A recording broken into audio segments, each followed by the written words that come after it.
বন্ধু আমার, আমি হানজালা আমি যদি চাইতাম, আমার নেতৃবৃন্দ অনেক বড় লোকের নাম্বার আমার কাছে দিয়েছিল।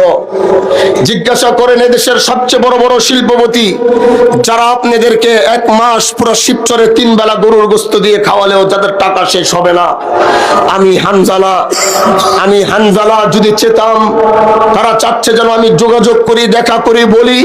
এক একজন আমার সাথে দেখা করার জন্য পর্যন্ত শিডিউল চেয়েছে, কিন্তু আমি এখন পর্যন্ত করিনি। কেন জানেন?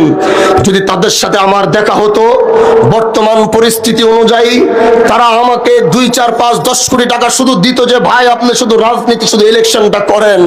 আমি হানজালা এই 4, 5, 10 কোটি টাকা কেন নেই নাই জানেন? বলে যাই, মরে গেলে হয়তো মনে রাখবেন, আমি হানজালা এই টাকাগুলো গ্রহণ করি নাই। তার কারণ হচ্ছে আমি হানজালা মাথা বিক্রি করে রাজনীতি করতে চাই না, টাকার কাছে বিক্রি হয়ে রাজনীতি করতে চাই না। আজকে তাদের টাকাগুলো নিব, কালকে যদি আল্লাহ আমাদেরকে বিজয় অর্জন দান করায়, আমাদের সামনে এসে হেডাম নিয়ে কথা বলবে, আমার কাছে সেটা সহ্য হবে না। এজন্য নিজের পয়সা দিয়ে খেটে খাওয়া টাকা দিয়ে রাজনীতি করব, বড় লোকদের টাকা নিয়ে মাথা বিক্রি করে রাজনীতি করব না।